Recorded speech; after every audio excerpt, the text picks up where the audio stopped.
tango moni vidéo nde lelo la muki na place wana topesio erreur pétor il fallait ki owelisa nanu pour na souci na yo parce que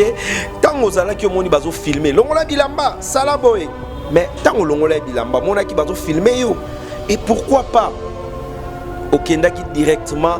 et pas il y a la police au funda batindeli biso sous photo lelo Gladys na habité photo ngo yango wana bozotala tomoni mobali ex mobali ya Karine Mokonzi na Gladys elamba lati tomoni yango na nzoto ya Gladys na monike donc yoko molinga okomoluka base oyebana osama mambebele mais non ma chérie base baluka ngo bongote quand mobali soka moni mwasa longoli bilamba izala nini izaka poala la yakinde mibalo ebele ba moni yo bamoni mutakala na azana posa simbara ba poalo yo laksaki wana azana posa fino mabele azana posa alala yo lobi pe akolobaka ki oza faux petit yo kanti ebele ba obenga yo bazo benga opona bolingwa solo ezana ebele bazo benga opo bamoni mutakala na yo mutakala ya mwasi ebendaka mibali photo oya yo na seti donc esali mabe esali mabe yebake soki yo bandi ko publier soki eza yo mto publier e bandi sko ko balukela yo parce que bakomomona yo mwana mabe yebake mwasi ya seti arsepela na yo te mama Micheline nazana ebele oyebisa yo te mais eloko na oyebisa yo kaka ke eloko salaki oza vraiment la tort parce que moni lelo biso mibali soka lingi mwasi libanda ezana ba mambebele donc aza mobali na yo ngana na sepela ki mingi ozwa ye opekisa ye okoka pe ko benga Gladys o conseiller ye na oka ke bazo benga mbala ngo jigo papier elengi ya Congo Glodidi asika la mignonne hey la mignonne Tracy Mbelenga bro Tracy Mbelenga bro kata Zambe Tolobate Filoko boy Tolobate Zambe yo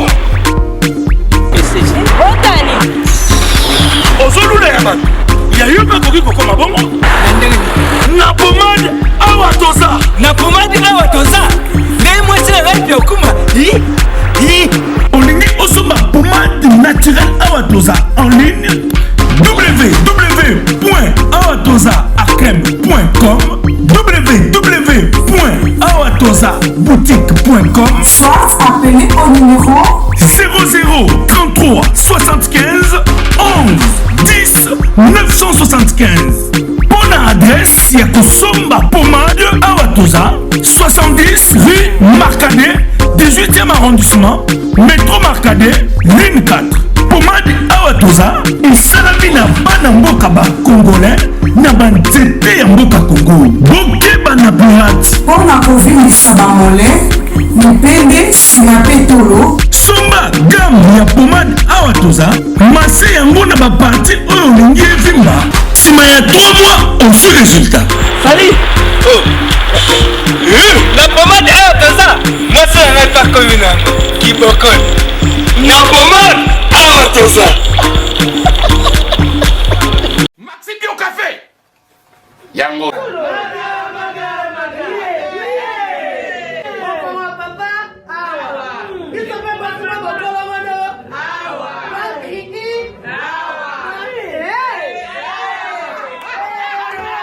Akole pas demande Hémorroïde. Oh, diabète. soza na bezo mais la pena café kitoko yo Maxi Bio Café numéro ya ngwana na se benga kaka Eric Faka yo moko comprendre po biso basaka de kutanga mona omelango tani na ko monde ministre mobo ya affaires étrangères on est président mobo à Ghana donc rien à voir Maxi Bio Café to so melango bon ba te posa ka yo moko expliquer moninga so na problème na couple expliquer maman te loko ezo monisa biso na couple yango yo tous les malades écoutez qui n'ont Maxi Bio Café nga vie de loin na melakango et bongo yo ayuna pour yango zo traité pe éjaculation précoce mari de nuit femme de nuit envoûtement familial biloko nyonso so meli café kitoko en tout cas numéro ngana c'est boluka yemo grand prêtre Eric Bio café et au salation de lengue. Tomelaka na bino yango. Force Mbetu. Danger. Maxi Bio, café original. Café original. Bande ko tomela yango bona santé na biso. Voilà, mesdames et messieurs, merci d'avoir choisi votre émission PCLA Plus Plus. Mais aujourd'hui, PCLA, c'est PCLA Analyse, toujours avec Mathieu Bonchier. Merci à Tracy Mbelenga Pro, merci à Glody Diasuka et merci aussi à Nicolas Mokonzi, caméraman star et Napisio Bambo Tebele. Merci à Josué Diasuka et Nabosanité page Congolisation donc et avec Glody Diasuka Napisio Bino Bambo Tebele. Merci aussi à toutes les belles nanas, merci na ba tonton, merci na ba papa. Oyo bazo benga biso parce que Mathieu Bonchier Nayambi côté ya Gladys Nayambi Abiri o aboyi maramba Gladys Nayambi Yaya na Gladys donc Nayambi batu belé to solo li mingi parce que dossier à Gladys et ça la passi na mitema ya batu donc merci à Odilo Mampuya oya bengaki, merci à Chancel Lando, merci à la ravissante Tania Ngombo na Bosante Cliton Bouchanga bandeko tout Jordi Samba ba grand frère na biso bana poto nyonso balinga Mathieu Bonchier. Je suis là pour vous toujours elengi ya Congo to solo là analyse na robandana nous na Gladys bakangaki yo na bakangaki ba message na yo et pas maman Micheline tant bakangi ba message na yo a utiliser mama Mbutunde bisoto yebaki wana ndengolo baki oye ti esika oyo obandaki koya tant beaucoup tana na mobile oui mais après kokanga yo Gladys yo za mwana muke tant bakangi yo 2 jours tu sors pas ozo bimate tango batiki yo place au bango baloba qui soto landeli yango et ça na bon marché il y a aussi des babenga ba souciat ya là qui pourquoi pas tango bimaki oyembala mona souciat oyo pesi plainte na yo non omoni nde naza boye naza mwana mukie basala kinga boye malgré obuka ki mibeko kenda ki tina ndaku ya mbanda na yo avant na mobile na ye sokaza na kin mais pourquoi pas oyebisa ki nanu la police otiki eleki décembre mobimbesili je ne sais pas si ezaki na date nini tango moni vidéo nde lelo la muki na place wana topesio erreur pétor il fallait ki owelisa nanu pour na souci na yo parce que tango zala ki omoni bazo filmer longola bilamba sala boy mais tango longola bilamba mona ki bazo filmer yo et pourquoi pas okenda ki directement et pas il y a la police au funda atoko yoka grand frère na yo Sony mais tu as des amis ozana ba maman o ba maman parce que tant tout le monde a moi si asolara bien na maman na ye pourquoi pas okendaki directement pourquoi lingaki et comment lelo tina niveau ba publier nde olamuka non courage ozaki ozana ngo lelo falo sala nango tango monike nga Gladys image oyo bata poto ba publier ngo kaka nawo elisa na la police tango bakokanga maman Micheline peut-être akoki supprimer image mais au sala yango te aux élites ba publier yo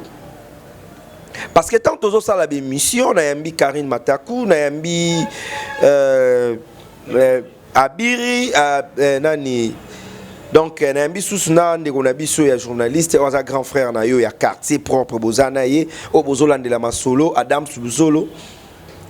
alobi na ngai ke et peut-être waki Sony ya koya loba mais falo betela ba master na yo qui ne comment robetela ndeko noté mais o beteli amina yo ko orienté yo boke bo fundi mam to salam waneza première soin deuxième ezake lelo to komi ko mona bato belé balobi no Gladys et komi loko la 6G na ye a komi na buzz akomona ngone tiza buzz ayebani na poto bato belé pe bazo benga non na kotindelo boyo posa no eza nini boy donc nyonso wana yango pe komi ko pesa yo force peut-être les kasuna be mission oloba boye oui okosala base mais base a mutakala eza pour toute la vie okobota okosala mambebele bana no bakomona ngo conseil pe na opesa na bandeko yo basala ka ba base ya salité na internet. Quand tu fais les baises aujourd'hui, yeba que nous là nous sommes des Congolais et nous sommes des Bantous. Nous ne sommes pas des Blancs. Tracy Melenga. Biso to amindelete. Biso to aba mwindu ozake soko moni mutakala ya papa na yo. Peut-être malédiction. Moni ya noko na yo peut-être malédiction. Mais yozu mutakala na yo ndimi. Okangi mutema yo kisi bandeko no soni. Mais lelo sko vidéo wana ezotambola tina bana na yo. Ti e pa bandeko no ya mibali. Ezosala soni. Tokenda ko sa émission na Bandal après des avenues na bino grand frère mon abino mo aye wana ya quartier lobby mais ngala la vidéo wana lobby na kan luka na yeba kité mais na yo tala boyo kaza petit na biso plus de 80 jeunes bazo kabolango na ba bluetooth bazo kabolango na ba WhatsApp. Pourquoi pas Gladys obengaki la police les mêmes jours obimaki ba la police ezebele bozongi na bango tina ndaku wana ke botala awa 2 jours bakanga nga eloko ezosala nga pasi na s'excuser parce que na linga mubala batu na kotaki awa mais vidéo maman Micheline asalaki afilmaki nga bozwaye téléphone s'il vous plaît parce que soke mon ani ba famille bakomona peut-être linga okoma boyete lelo yo ekomi ke fo bafunda Micheline basala boye oui bafunda Micheline parce qu'il y a ça qui tort mais ce qui est que yo funda qui avant mais peut-être nyonso e comité batindeli biso sur photo lelo Gladys na ebite photo ngo yango wana bozotala tomoni mobali ex mobali ya Karine Mokonzi na Gladys elambalati tomoni yango na nzoto ya Gladys sikoyo ba photo oyo nyonso ekomi ko circuler qui est à l'auteur de ça c'est toujours toi Gladys o ezara batu parce que soki ezayo na monike donc yo komolinga okomoluka base oyebana osama mambebele mais non ma chérie base baluka ngo bongote base eza musala nde biso ba matie tozo sala musala na biso boya pasi donc outi ndaku avec ba propre moyen na yo zo luka osala musala pour Tracy Melenga afuta yo pour Glody Diasuka bakanisela yo na moi grâce ya boulot biso nyonso na ba Nicolas Mukonzi ici on travaille mais tant qu'on luka bezo zuna ba photo na ba nini omonite que quelque part mawa oyo poto ezoyo kela yo mawa oyo ba grand frère na ba États-Unis libanda oyo ba yeba kiyote bazoyo kela yo quelque part ba komomona yo mwana mabe en tout cas soki et que tu passes à la télé tu passes à les émissions pour na base ndekonanga sala tout olongwa na bezwana eko silisa yo makasi et puis batu bakoyina yo oyebi combien de personnes o bazo benga biso tant tozo sala be mission tala lelo Karine Mataku alobi même ba bêtise na biso congolaise ba vérité oya lobi alobaki yango parce qu'il y a na sengote parce qu'il y a na souci pe kanda ya mutu oya sali yo bongo mais soki yo lelo ko momona ngo bes en tout cas yeba que nous sommes des Congolais nous sommes des Bantous bezeza pona mutakala te bezeza te bazwayo unité na yo e bima la télévision e bima monde entier ti ba ivoirien bandingari batutu bana vidéo na yo komika mutakala na boyebite tape Gladys na YouTube omoni mutakala na yo en tout cas non Gladys longola ba penser ya base na mutakala eko sala yo elo côté eko kitisa yo kanti mobali soka moni mwasi longoli bilamba izala nini izaka poala la ya kende mibalo ebele ba moni yo ba moni mutakala na azana posa simbara ba poalo yo laksa kiwana azana posa fino mabele azana posa alala yo lobi pe akolobaka ki oza faux petit yo kanti ebele ba obenga yo bazo benga opona bolingwa solo ezana ebele bazo benga opo ba moni mutakala na yo mutakala ya mwasi ebendaka mibali peut-être à mon angwa live peut-être à la lango aiba moi si yango soki na lali ya lela neni moi si yango soki nazo sala na yi akoza na positioning donc un peu Gladys beaucoup de respect mikitisa mibomba tika ba avocat balandela yo makamna yo ekokende bien. Donc merci beaucoup, surtout photo oyo et pesa batu lisusu moi pas ces. Les amis, regardez bien cet endroit. C'est le salon LTC, le meilleur de Bandal. À Bandol, c'est Paris.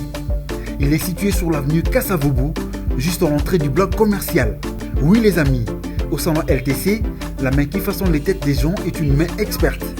On s'y fait coiffer à tous les styles, l'afro comme l'européen. Et oui, ce coiffeur talentueux qui officie au salon LTC, c'est Fernando Mbaya, la garantie du traitement de vos cheveux. En plus, Fernando Mbaya est un expert en coiffure mixte. Chez lui, c'est le grand art, la coiffure haut de gamme. Au salon LTC, la coiffure est élevée au niveau supérieur. Aujourd'hui, le salon LTC reste la seule référence de la coiffure à Kinshasa. Et oui les gars, à l'unanimité, reconnaissons qu'il est le meilleur.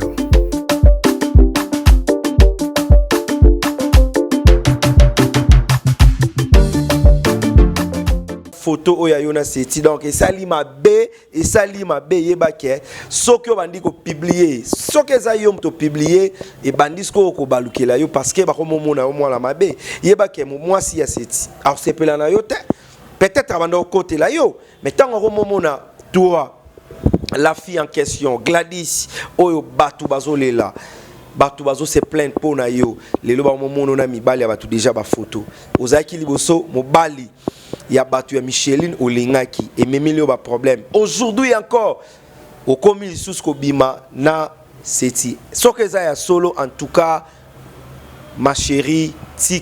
tika mobali ya batu e futakate mobali ya batu e futakate omoni lelo yo tant biso to loba ke kolinga mwasi ya batu o ya balate ils ont la raison donc ba chérie baza ebele o baza ba singleton nesi biso et ba chérie baza ebele abalana mobali ba kabwana peut-être abota peut-être problème non akosa la choix na ye mais tant omoni mutu oyo bolingo na yeza na ba problème ezala mambele puis à la star et ko lukelo kaka ba problème oyo utikomuna photo wana et sali biso passe en tout cas moi j'ai fait des émissions et donc nazo c'est transpiré nazo lamkatongo pona que ça la analyse na sala mambele pona yo mais tant on a moni vidéo en tout cas et salinga passe même ba tonton na ba maman na ba tantino ba hôtel biso na Paris quelque part au comique au pesa Micheline raison malgré ma benaya salaki en tout cas faites attention avec ma photo oyo os publié na ba photo oyo comique au bima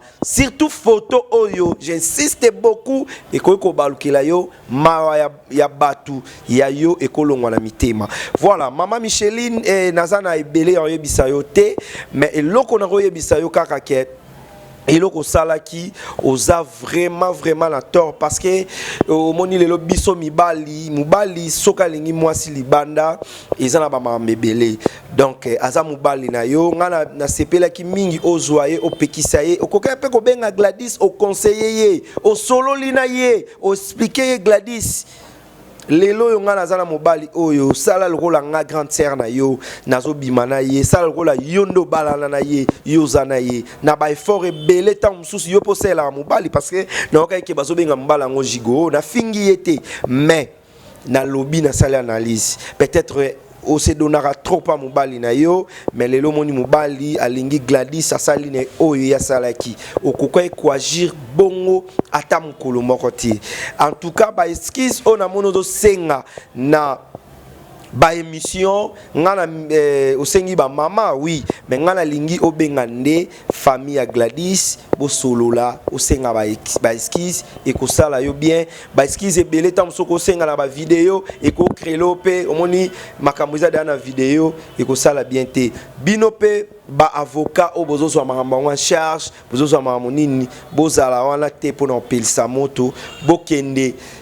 et bozala ba congolais boyo ba keza makambo yaka et ko pe ko yela bino ko pe ko yela bato belé et na pesi conseil na ba mabala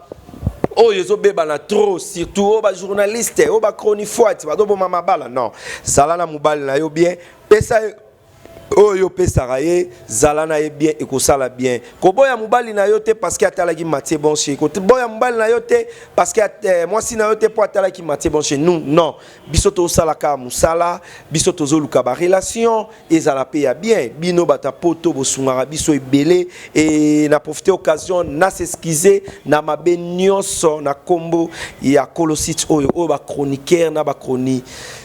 chronifoa tibino mobengaka basala na s'excuser trop donc boza bino na biso nde bosala biso na nzambe donc biso so to sala mission ba vie na bino nde pesaka biso mbongo donc to salaka to travaillaka ensemble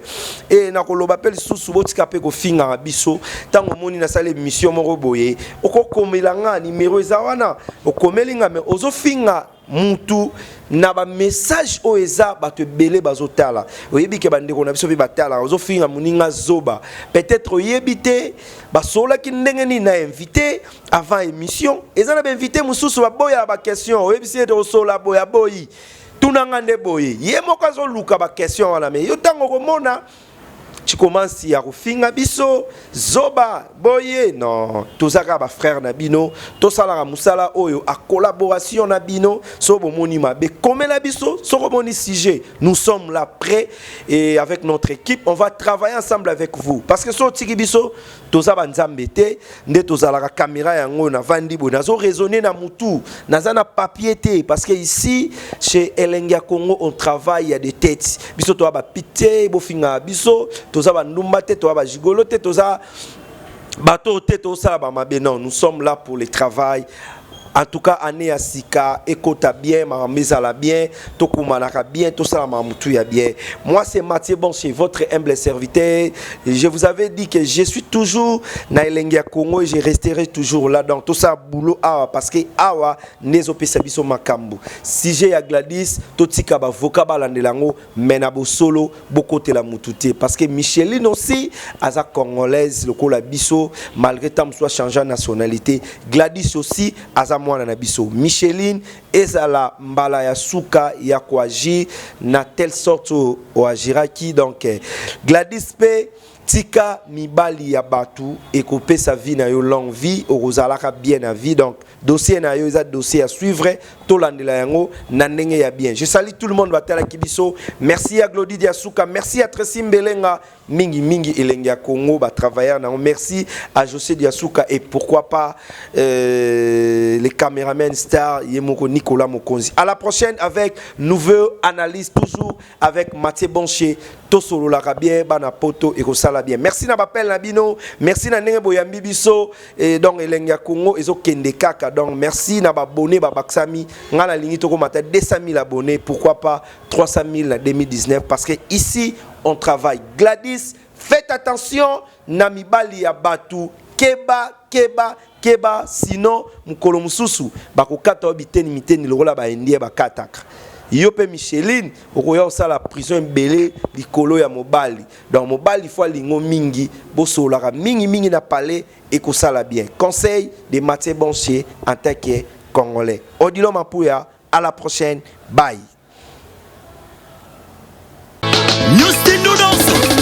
Gili Odia, Wakabase, ma chérie Nabiso, Wakabase, Bayaya Swag, Wakabase. Hello, ouais, ça y est la grande famille, c'est bien moi toujours la famille Legacy. Nous sommes abonnés sur la colonisation de Bani. Nous sommes abonnés et on fait abonner sur l'artiste. Les amis, pour la vie, nous avons fait la mission la colonisation de Bani. Donc, on va bien se débattre. Wani, Koko, tout ça là, on a Utunganga, Napena Tungayo, Seketo Tungana, Alebisu, Baye Banzele, Bajona Lobby, Wakabase, il est important la colonisation. Wani.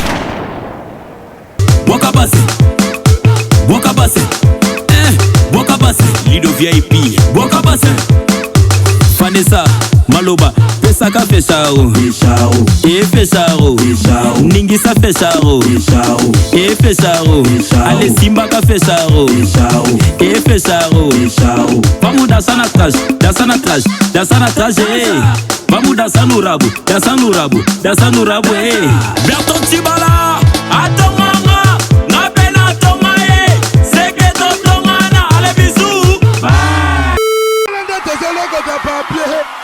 ya Congo Glodidi Asika la mignonne hey. La mignonne Tracy Mbelenga bro Tracy Mbelenga bro Kata